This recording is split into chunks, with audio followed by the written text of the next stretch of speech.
Hello everyone. So now let's start with a new exercise, that is exercise 17B. Okay. So today we are going to learn something new. What I have told you in the last exercise, that in this exercise 17B we are going to learn about how to find the mean, mode, standard deviation, variance, quartile. Okay. So all this we are going to learn in this exercise. So let's start without wasting the time. Just come to set B of 17th chapter, theoretical distributions. Okay. Now formulas.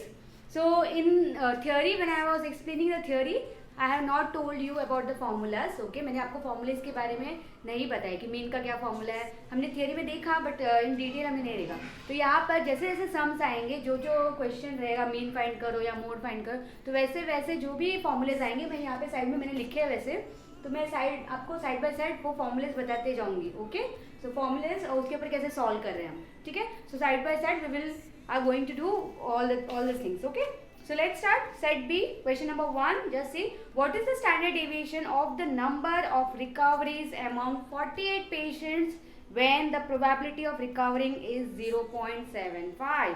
अब यहाँ पर क्या दिया है, देखिए, what is the standard deviation. हमें क्या find करना है, स्टैंडर्ड डेविएशन फाइंड करना है. Okay, SD standard deviation find करना है.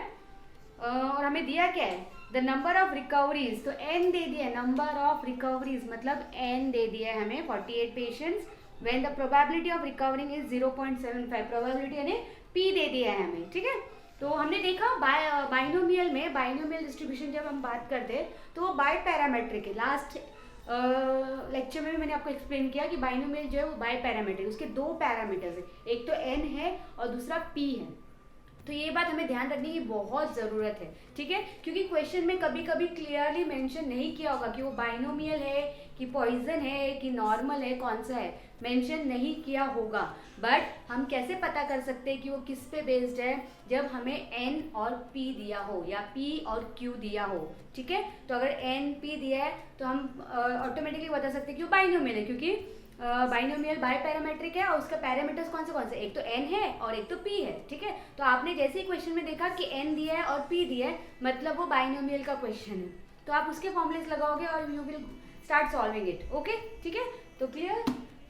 तो जैसे यहाँ पर दिया है, हमें दो चीज़ दी है, एक तो n दिया है, 48 पेशेंट्स बोला है तो वो नंबर दिया है तो n हमारा, और दूसरा प्रोबेबिलिटी दी है. तो प्रोबेबिलिटी मतलब सक्सेस, p क्या होता है, सक्सेस. राइट, हमने वही देखा ना, p क्या होता है, सक्सेस. तो p आपको दिया 0.75, जो कि मैं नंबर न्यूमरेटर डिनोमिनेटर में ले रही हूँ, तो 3/4 है. ठीक है, करेक्ट. अब अगर p हमें मिल गया तो हमें q मिल सकता है, क्योंकि हमने देखा है कि p is equal to 1 minus Q या q is equal to 1 minus p. Right, ये हमने देखा है थियरी करते time, p is equal to 1 minus Q या q is equal to 1 minus p. तो क्योंकि हमारे पास p है तो हम q is equal to 1 minus p ले लेते हैं. तो q is equal to 1 minus p, so that is 1 minus 0.75, तो जो कि q इज इक्वल टू 0.25 आ गया, इज इक्वल टू 1/4.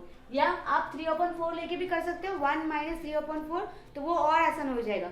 1 माइनस 3/4 करोगे तो 4 माइनस 3/4 आ गया, 4 माइनस 3/4 इज 1/4. राइट, तो आपको अभी यहाँ पे क्या क्या मिल गया, एक तो n है हमारे पास, दूसरा p में हमारे पास था और हमने p से q फाइंड कर लिया. करेक्ट, तो 3 हमारे पास है. अब आती है बात कि हमें फाइंड क्या करना है, तो हमें फाइंड क्या करना है, स्टैंडर्ड डेविएशन फाइंड करना है.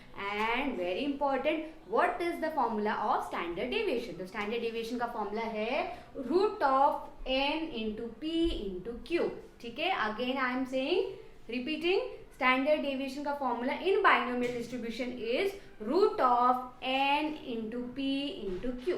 ठीक है, तो मैंने यहाँ पर भी लिखा है standard deviation is equal to root of n p q, तो n into p into q. ठीक है, समझ में आया. स्टैंडर्ड डेविएशन रूट ऑफ आता है और वेरिएंस करेंगे तो क्या होता है, रूट हट जाता है और फॉर्मूला सेम है, p into q into n. ठीक है, n into p into q variance में, क्योंकि स्टैंडर्ड डेविएशन का स्क्वायर वेरिएंस होता है. राइट, तो वेरिएंस का formula is equal to n into p into q directly. ठीक है, तो चलो फिलहाल हम स्टैंडर्ड डेविएशन कर रहे हैं तो हम उसको ही देखते हैं. ठीक है, मैंने ये बहुत थोड़ा छोटे छोटे इसमें लिखा है, तो होप आपको दिखाई दे रहा होगा क्लियरली. अगर नहीं भी दिखाई दे रहा इतना क्लियरली तो मैं एक एक नंबर रीड कर रही हूँ, सो प्लीज़. ओके, सो ध्यान देके प्लीज़ नोट कर लीजिए. ठीक है, क्योंकि मुझे इस एक बोर्ड पे मुझे 5 सम्स भी लिखने थे और फॉर्मूलेस भी लिखने थे, इसलिए मैंने थोड़ा सा छोटा छोटा लिखा है. ठीक है, so not the problem. Standard deviation is equal to root of N P q, मतलब n into P into q. ठीक है, तो स्टैंडर्ड डेविएशन का फॉर्मूला हमें याद हो गया, right. Standard deviation of binomial distribution is equal to root of N into P into Q या एन पी क्यू. ठीक है, तो अभी नंबर्स डाल देते, वैल्यूज डाल देते उसके. Is equal to root of N का वैल्यू क्या है 48 इंटू पी का वैल्यू क्या है 3/4, तो वो लिख दिया, इंटू क्यू का वैल्यू क्या है 1/4. ठीक है, नाउ कट बिट अगर होता है तो कट करो, तो कट किया मैंने, तो 4 के टेबल में 48 जाता है. यस जाता है. किससे 12 से. फिर से नीचे 4 है तो फिर से 4 के टेबल में 12 3 से जाता है. और ऊपर बचा 3 इंटू 3, तो 3 3 से 9 आ गया. रूट में 9 आ गया, तो रूट के बाहर आके वो क्या हो गया 3. ओके, सो स्टैंडर्ड डेविएशन हमारे यहाँ पर क्या आया 3. सो क्वेश्चन नंबर 1 का आंसर आया 3, जो कि है option D. Okay, so question number 1 का आंसर है डी. होप आपको समझ में आया. ठीक है, कुछ भी हार्ड नहीं था यहाँ पर, सिंपल चीज थी कि अभी हमें सबसे मेन चीज क्या पता होनी चाहिए कि कोई भी क्वेश्चन अगर आप सॉल्व करने जाओ तो हमें मेन चीज पता क्या होनी चाहिए कि वो क्वेश्चन किस पर बेस्ड है, कौन से चैप्टर पे बेस्ड है, उसमें क्या क्या दिया गया है और क्या फाइंड करना है. ठीक है, अगर हमें ये पता है और फॉर्मूला, अगर ये चीज़ें हमें पता है तो हमें आसानी से हम आंसर तक पहुंच सकते हैं, है कि नहीं. ये सर ना कौन से चैप्टर का है ये हमें पता है, तो हमें ये देख के तो पता चल गया, एन और पी देख के पता चला कि ये तो थियोरेटिकल डिस्ट्रीब्यूशन का, और उसमें भी ये बाइनोमियल का क्वेश्चन है क्योंकि पैरामीटर्स एन और पी दिए. तो इतना तो हमारे दिमाग में क्लियर हो गया. पूछा क्या गया है, स्टैंडर्ड डिवीजन पॉइंट फाइंड करने के लिए कहा है, तो स्टैंडर्ड डिवीजन का फॉर्मूला हमें स्ट्राइक होना चाहिए कि स्टैंडर्ड डिवीजन ऑफ बाइनोमियल का फॉर्मूला क्या है root of N P Q, right. तो हमारे पास एन तो है, पी भी है, लेकिन क्यू नहीं है, तो क्यू कैसे फाइंड करेंगे हम, Q is equal to 1 minus P करके, तो हमें क्यू मिल गया. अभी तीनों भी हमें हमारे पास है, just put in the formula and solve it. Okay, very easy. Yes, okay, now let's move to question number 2. See now question number 2. X is a binomial variable with n is equal to 20. X is a binomial. अब इसमें आपको दे दिया है कि ये binomial variable है. ठीक है, किसी किसी क्वेश्चन में नहीं दिया रहता है, तब हमें क्या करना है, पैरामीटर्स चेक करने कि क्या पैरामीटर्स दिए. ठीक है, सो x is a binomial variable with n is equal to 20. तो n 20 दे दिया. ओके, मैंने लिख दिया. What is the mean of x if it is known that x is a symmetric. ठीक है, अच्छा, तो मीन पूछा गया हमें और वो बोल रहा है कि x जो है वो सिमेट्रिक है. जब भी ऐसा कहा, ये भी आप नोट कीजिए फटाक से, जब भी कहा है बाइनोमियल में x सिमेट्रिक है तो p का वैल्यू और q का वैल्यू दोनों का वैल्यू हाफ होता है. ठीक है, 1/2 1/2, p भी 1/2 होगा और q भी 1/2 होगा. Very important, please note it. Okay, जब भी कहा है कि x बाइनोमियल में सिमेट्रिक है, तो जब भी सिमेट्रिक वर्ड यूज किया बाइनोमियल के लिए, ओके, जब भी सिमेट्रिक वर्ड यूज किया बाइनोमियल के लिए, तो हम कंसिडर करेंगे कि यहाँ पर p की वैल्यू होगी 1/2 और q की वैल्यू भी होगी 1/2. ठीक है, ओके, तो यहाँ पर आपको क्लियरली मेंशन नहीं किया कि p is equal to this much, तो बट हमें पता है कि सिमेट्रिक है, तो x का वैल्यू बाइनोमियल में सिमेट्रिक है, तो मतलब आपका क्या होगा, p का वैल्यू हाफ होगा और q का वैल्यू भी हाफ होगा. ठीक है, नेक्स्ट हमें क्या दिए, n की वैल्यू हमें कितनी दी है 20 दी है.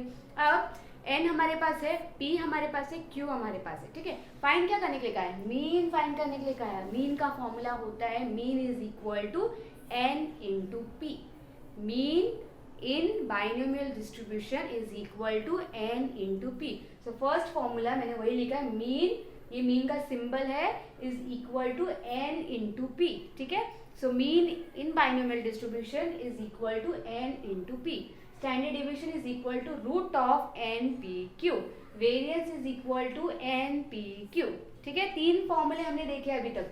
हाँ, और ये जो मैंने 6 यहाँ पे लिखा है सिमेट्रिक इन बाइनोमियल कि p और q की वैल्यू क्या होगी, हाफ. ठीक है, तो 3 फॉर्मूले हमने देखी है और एक बहुत इंपॉर्टेंट चीज हमने देखी है कि सिमेट्रिक होगा तो p और q की वैल्यू क्या होगी. ठीक है, क्लियर. तो चलो सॉल्व करते हैं अभी. So n is equal to 20, mean is equal to n into P, x is symmetric, then p is equal to half, और q अगर हम निकालने भी जाए फॉर्मूले बेसिस पे, अगर p हमें हाफ दिया है तो q इज इक्वल टू क्या आता है 1 माइनस पी, तो 1 माइनस हाफ करोगे तो भी हाफ ही आंसर आता है. तो इसलिए सिंपली p और q क्या हो जाता है, हाफ ही होते हैं. ओके, जब सिमेट्रिक हो.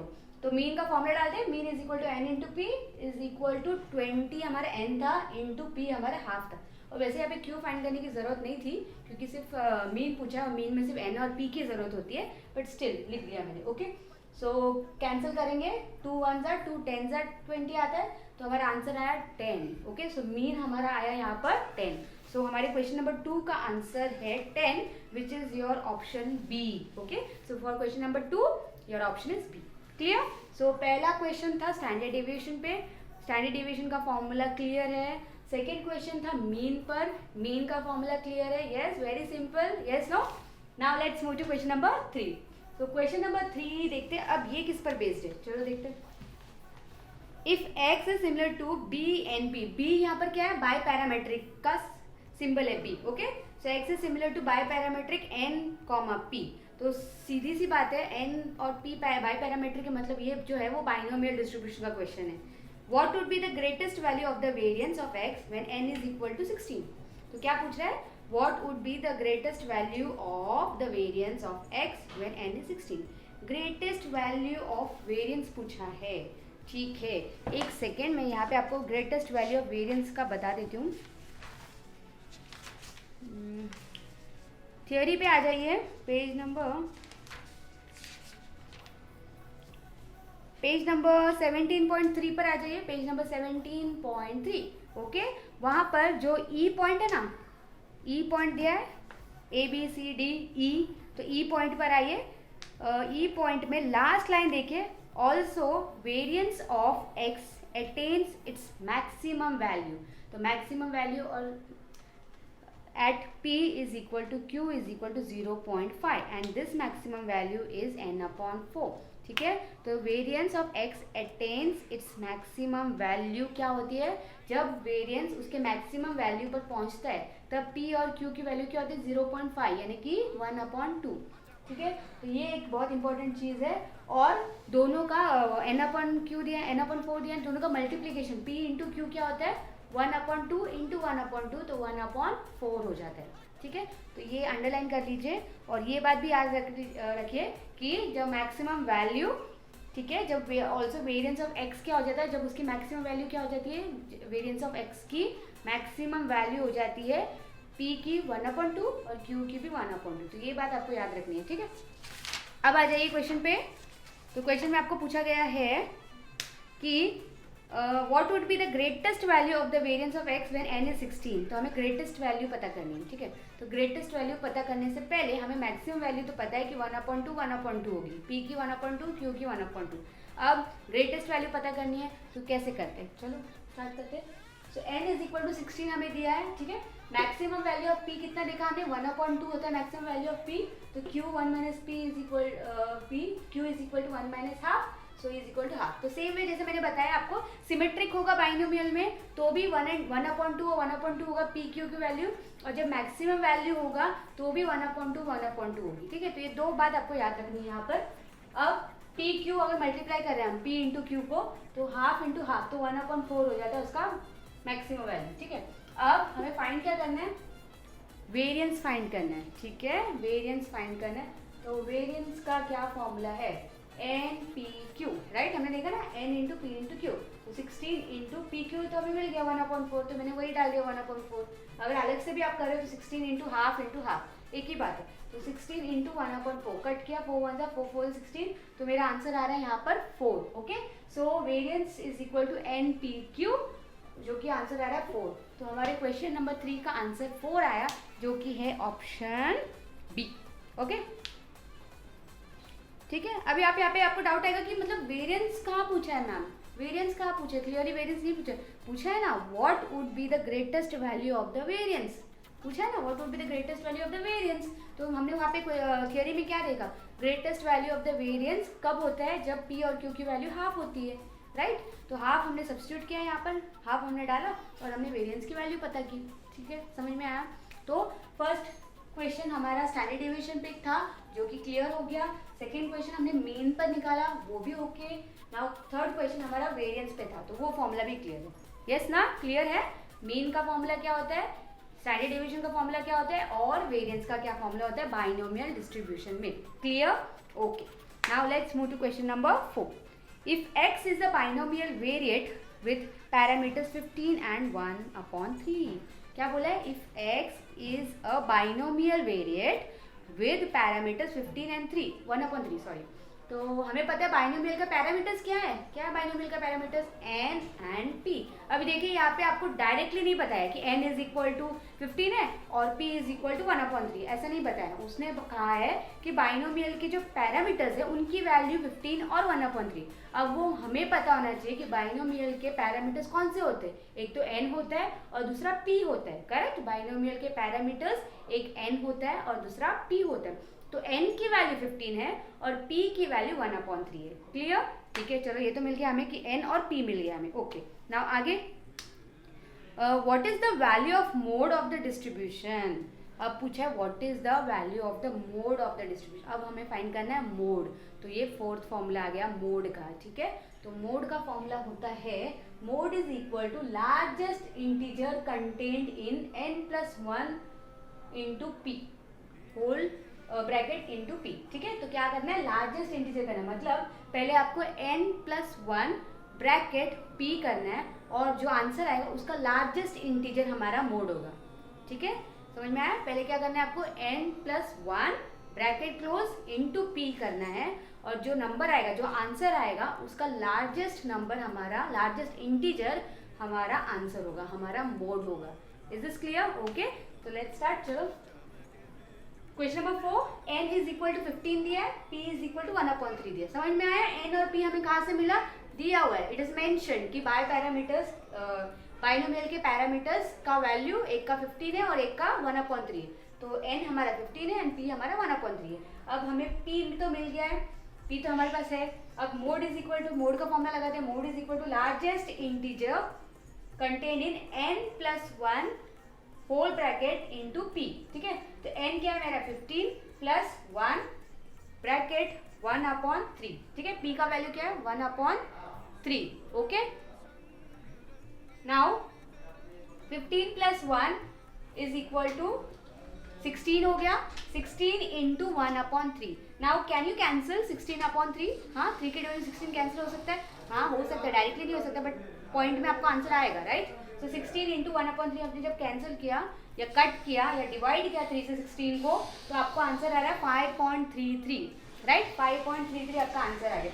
अब इस 5.33 का लार्जेस्ट इंटीजर आपको कंसिडर करना है। तो लार्जेस्ट इंटीजर कौन सा है, 5, राइट। 5.33 का सबसे बड़ा नंबर कौन सा है, 5। तो 5 हमारा होगा मोड, ठीक है। तो मोड हमारा हो गया यहाँ पर 5। तो इस क्वेश्चन का आंसर है 5, जो कि है option B, okay. So question number 4 का आंसर है B.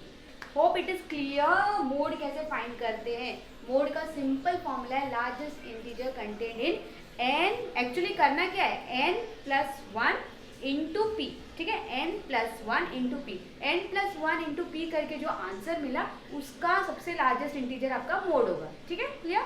So this is related to mode. Now see, हमने देखा first question standard deviation, second question mean, third question variance and fourth question is mode. तो चारों के चारों formulas clear.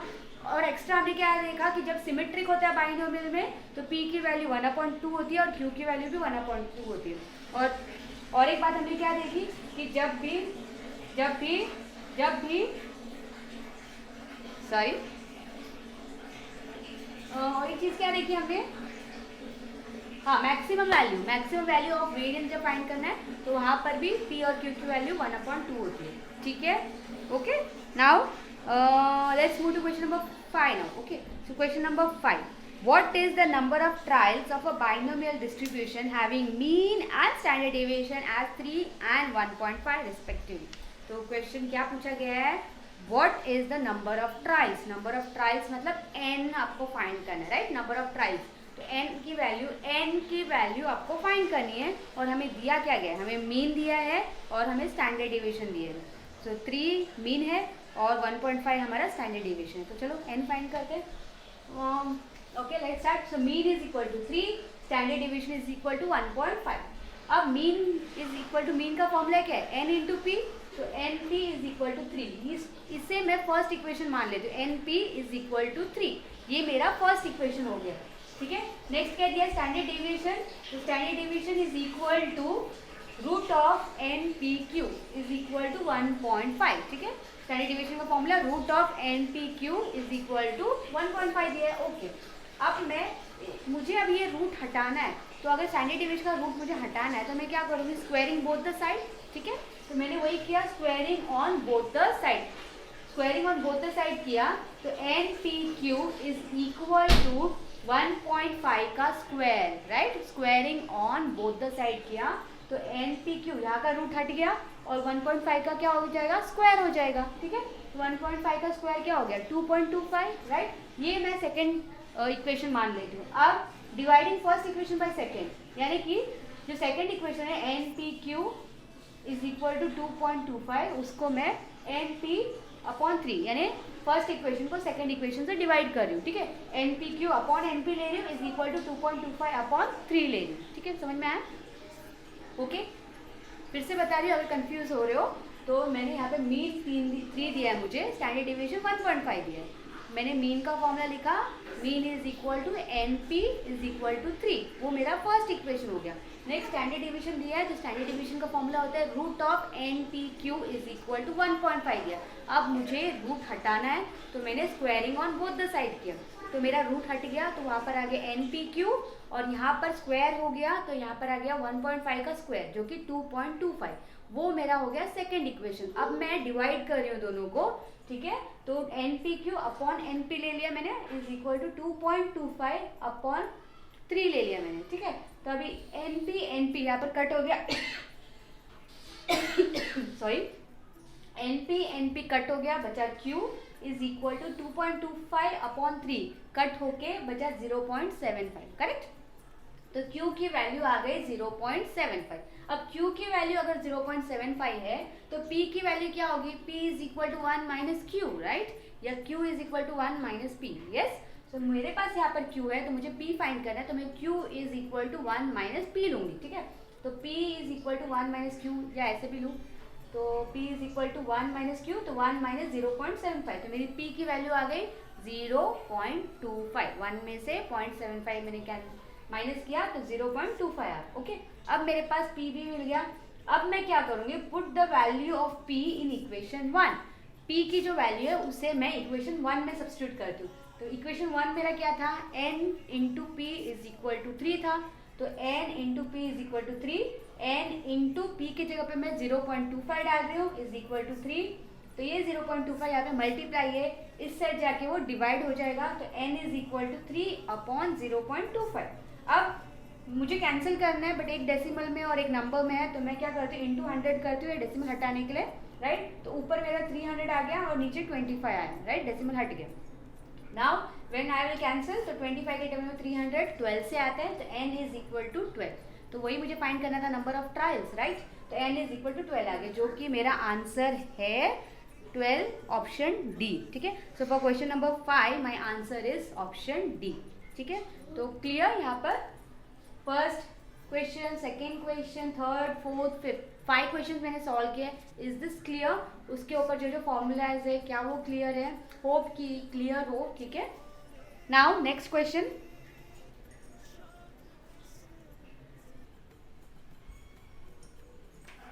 okay, question number 6 now.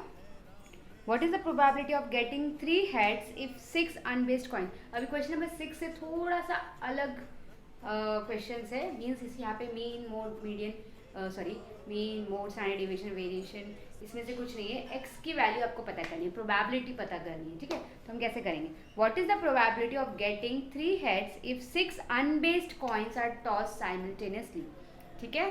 तो क्या probability होगी 3 head गिरने की जब वो 6 अनबेस्ड कॉइन टॉस किया। अब ये very important, unbiased coin toss, ठीक है। ये क्यों इंपॉर्टेंट है मैं आपको बताती हूँ। So question is clear. So what is the probability of getting 3 heads if 6 unbiased coins are toss simultaneously, okay. तो चलो देखते क्या करते हैं। तो सबसे पहले 6 अनबेस्ड कॉइन्स है, यानी हमारा n जो है वो 6 हो जाएगा। अनबेस्ड कॉइन कितने बार कितने हैं वो हमारा n होता है, तो n इज इक्वल टू 6 आ गया यहाँ पर, ठीक है। n इज इक्वल टू 6 आ गया। अब p इज इक्वल टू मैंने यहाँ पे हाफ लिया है।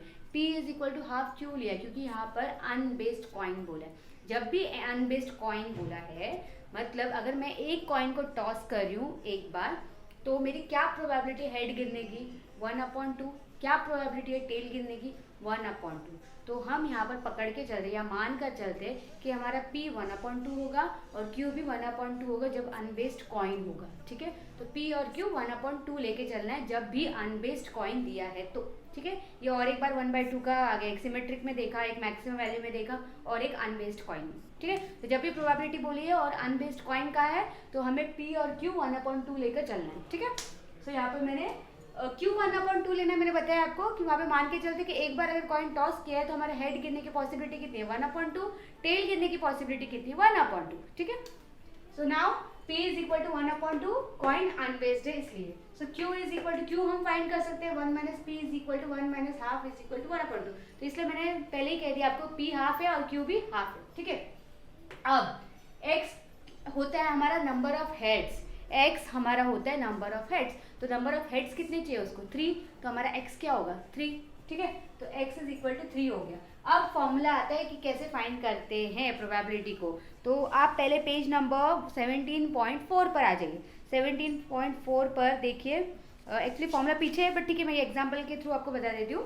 17.4 पर जो क्वेश्चन है एग्जाम्पल 17.1 का, वहाँ पर आप देखिए द प्रोबेबिलिटी, फॉर्मूले को देखिए, क्वेश्चन मैं नहीं रीड कर रही हूँ क्योंकि सेम ऐसे ही क्वेश्चन है, सिर्फ formula. So F of X is equal to N C X into P the power X into Q the power N minus X. तो जब भी प्रोबेबिलिटी पूछा है तो हमारा फॉर्मूला वो हो जाता है। एफ ऑफ एक्स कैसे फाइंड करेंगे? यहाँ पे मैंने लिखा है F of X is equal to N C X P to the power of X into Q to the power of N minus X. ठीक है, फिर से I will repeat the formula. F of X is equal to N C X into P to the power of X into q to the power of n minus x. ठीक है, so this is the formula of f of x whenever the probability is asked. ठीक है, तो this is the addition to the formulas. Okay, so now let's move to the question. तो question में हमारा n हमारे पास है, p हमारे पास है, अब फॉर्मूला और q भी हमारे पास है, तो फॉर्मूला डालते हैं f of x is equal to n c x into p to the power of x into q to the power of n minus x. अब f of x हमारा कितना है? 3। ठीक है, तो x is equal to 3 है, तो is equal to n हमारा 6 है, c x हमारा 3 है। ठीक है, वैल्यूज डाल रहे बस हम, 6c3 into p raise to x है, p का पावर x है तो x तो हमारा 3 था, into q raise to q का पावर क्या था? n माइनस x, मतलब 6 माइनस 3, n 6 था और x हमारा 3 था तो 6 माइनस 3। ठीक है, अब 6c3 को हम कैसे लिखेंगे? प्रोबेबिलिटी याद है, कॉम्बिनेशन का हम कैसे लिखते हैं? कॉम्बिनेशन का 6c3 है, मतलब 6 के पीछे 3 नंबर्स, राइट, तो 6 into 5 into 4 upon 3 into 2 into 1, right. 6c3 हम ऐसे लिखेंगे 6 into 5 into 4 upon 3 into 2 into 1 into p का पावर 3 है, p क्या हमारा? हाफ, तो हाफ का power 3 into q n minus x था जो कि 6 माइनस 3 तो 3 आया, तो 1/2 का पावर 3। अब कैंसिलेशन, जो भी कैंसिलेशन होता है कैंसिल करेंगे, 2 2 4 3 2 6, तो मल्टीप्लाई किया तो मुझे आंसर आ रहा है 20। ठीक है, 20 इंटू 1/2 का पावर 3 है, तो मतलब 1/2, 2 को 3 बार मल्टीप्लाई करना है, 2 इंटू 2 4, 4 इंटू 2 3, सॉरी 8, तो 1/8 आया। सेम वे यहाँ पर भी 1/8 आया। अब मल्टीप्लाई करो, 20 कैंसिल होता है तो कैंसिल करेंगे, 5 4 2 के टेबल में कैंसिल करो आप तो भी चलेगा, या 4 5 से 20 आ रहा है, 4 के टेबल में करोगे तो भी चलेगा, तो कैंसिल करके हमारा आंसर 5/16 आ रहा है, जिसे डिवाइड करके आ रहा है 0.3125, जो कि है हमारा option C, 0.3125 of question number 6। ठीक है, तो सिंपल, ये कुछ नया क्वेश्चन था, कुछ नया सीखने मिला यहाँ पर। जब भी प्रोबेबिलिटी पूछा है अनबेस्ड कॉइन का, तो हमें सबसे पहली बात n हमें पता है कि कितने बार कॉइन टॉस हुआ है, कितने अनबेस्ड कॉइन है, तो 6, तो n मेरा 6 हो गया। और फिर दूसरी बात मुझे फटाक से क्लिक होनी चाहिए कि मेरा p क्या होगा यहाँ पे? 1/2 और q भी होगा 1/2, क्योंकि ये अनबेस्ड कॉइन है। ठीक है, तो n मुझे मिल गया, p मिल गया, q मिल गया। उसके बाद x होता है कि कितनी पॉसिबिलिटी उन्होंने पूछी है, तो 3 हेड्स गिरने की पॉसिबिलिटी उन्होंने पूछी है, तो x इज इक्वल टू मेरा 3 हो गया। ठीक है, तो f ऑफ x का फॉर्मूला मैं वहाँ पर लगाऊंगी, N C X into P raise to X into Q raise to N minus X, और फिर वैल्यूज डालूंगी और सॉल्व करूंगी। Okay, so very easy. Yes, now question number 7। Question number 7 देखिए, इफ द ओवरऑल परसेंटेज दिया है of success in an exam is 60, तो 60% exam में सक्सेस दिया है, okay, what is the probability that out of a group of 4 students at least one has passed. अब वो पूछ रहा है क्या प्रोबेबिलिटी है कि out of the group of 4 students का ग्रुप है जिसमें से एटलीस्ट एक तो पास हो जाएगा। एटलीस्ट पूछा है, वेरी इंपॉर्टेंट, एटलीस्ट वन, मतलब एक्स की जो वैल्यू होगी वो क्या होगी, 1 या 1 से ग्रेटर, तो x will be greater than और इक्वल टू 1, करेक्ट। एटलीस्ट पूछा है ना, तो ग्रेटर देन और इक्वल टू 1, ठीक है। अब चलो सॉल्व करते, जो हमारे पास दिया इन्फॉर्मेशन उसके हिसाब से। तो p सक्सेस की दी है, तो p हमारा सक्सेस होता है, q हमारा फेलियर होता है, right.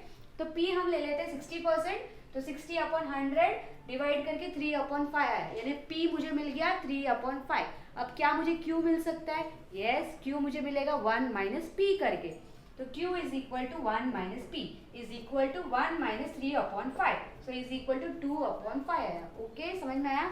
M I going faster, no ना, नो, होप आपको समझ में आ रहा हो, ठीक है। अभी हमें फास्ट करने की जरूरत है, so we have to run, okay, so let's run, but at the same time the concept should be clear and hope it is getting cleared, yes, if no you can ask me anytime.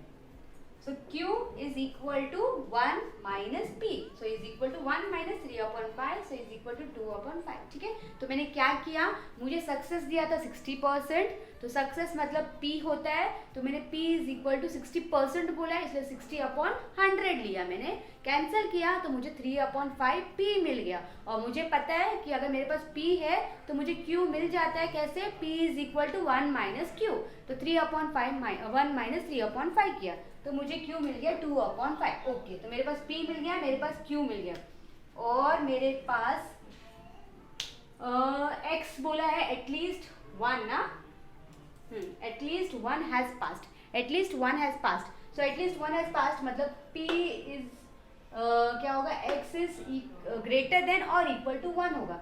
जब भी, और एक चीज यहाँ पे बहुत important है, ये भी आपको नोट करना है कि जब भी ऐसा आएगा कि p of x is greater than और इक्वल टू 1, तब आपको क्या लेके चलना है, आपको ये लेके चलना है 1 minus p x is equal to 0, और यहाँ पर फॉर्मूला क्या बोला मैंने, जब भी ऐसा क्वेश्चन x आए कि x इज ग्रेटर देन और इक्वल टू 1, तो हमें लेकर चलना है 1 minus P X is equal to 0, और इसका एक अलग फॉर्मूला है, जब भी ऐसा आया 1 minus P X is equal to 0, तो 1 माइनस ये P X is equal to 0 का आ जाता है, इसका सिर्फ इसका P X is equal to 0 का फॉर्मूला, जो हमने एफ ऑफ एक्स देखा ना, एफ ऑफ एक्स का formula N C X into P raise to X into Q raise to N minus X, यहाँ पर वो फॉर्मूला अप्लाई नहीं होगा प्रोबेबिलिटी के लिए, यहाँ पर थोड़ा सा चेंज हो जाता है, तो यहाँ पर P X is equal to 0 के लिए आ जाता है, ये तो 1 है, 1 आएगा माइनस 4c0 इंटू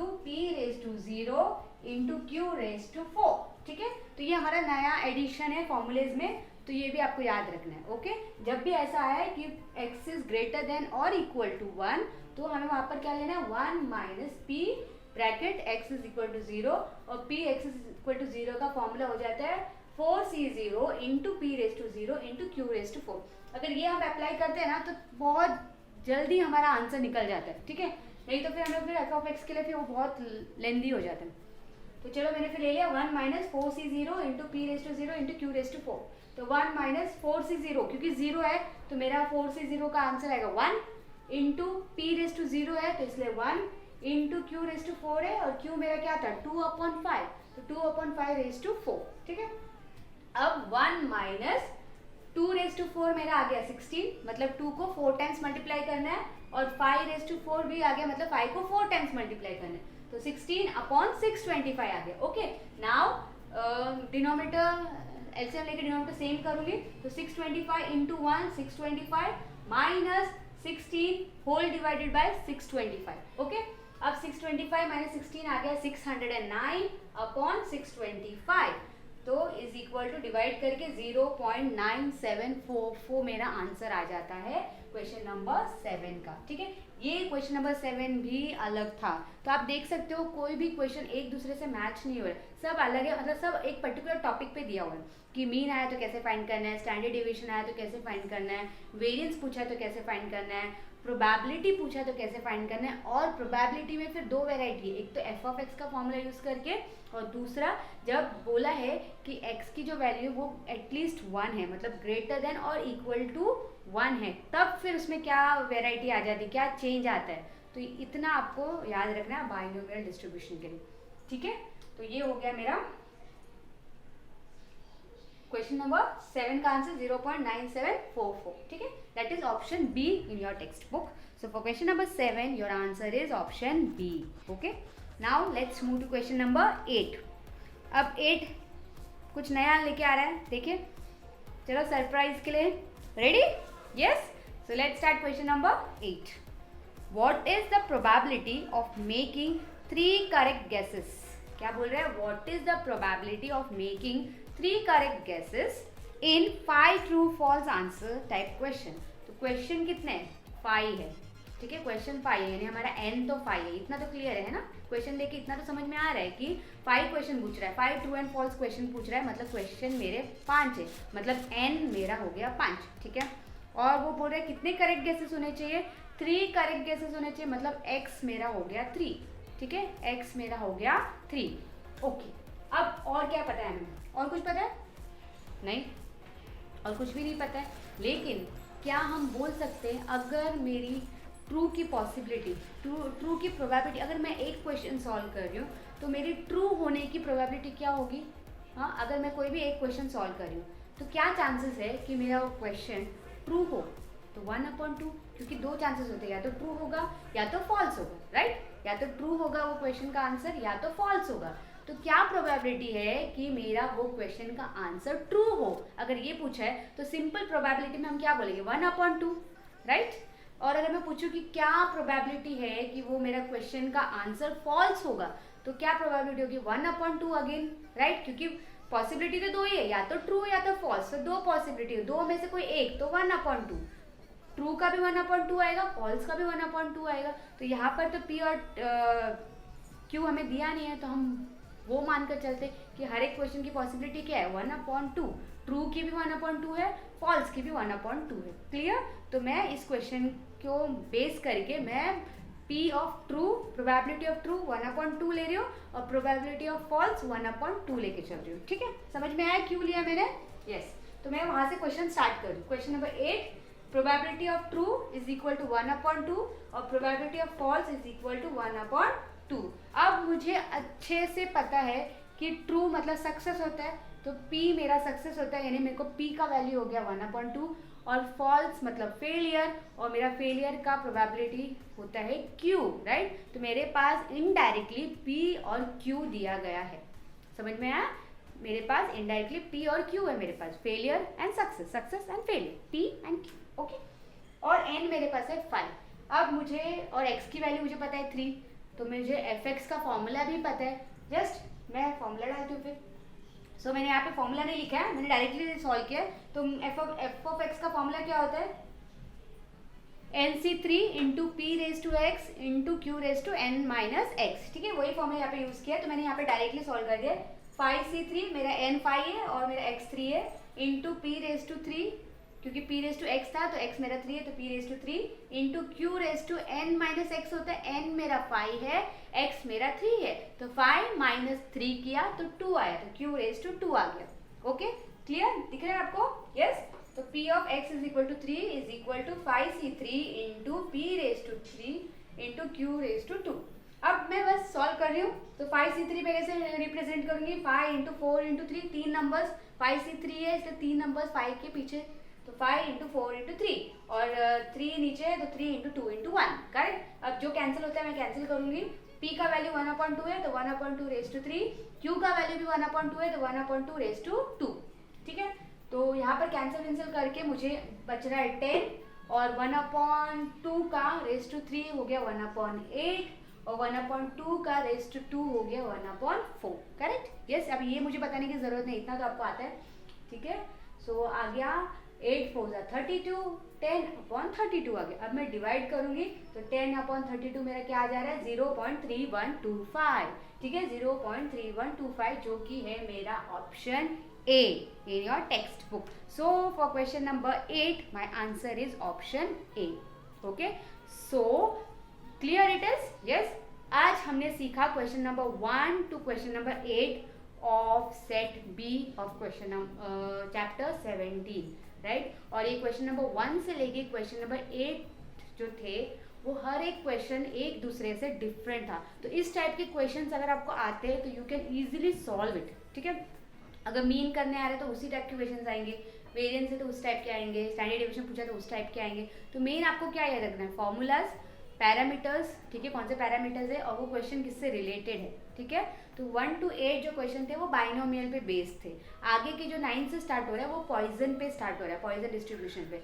सो इस वीडियो में मैं सिर्फ बाइनोमियल पे फोकस करके मैंने सिर्फ उसी क्वेश्चन को हाईलाइट करके 1 to 8 मैंने उसके बारे में सिखाया और उसी के फॉर्मूलेज को हाईलाइट किया है, ठीक है।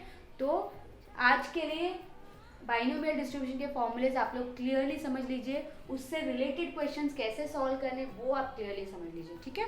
नेक्स्ट जो पॉइजन है क्वेश्चन नंबर 9 से जो स्टार्ट हो रहा है that I will solve in the next lecture, okay. So by the time, bye bye, thank you.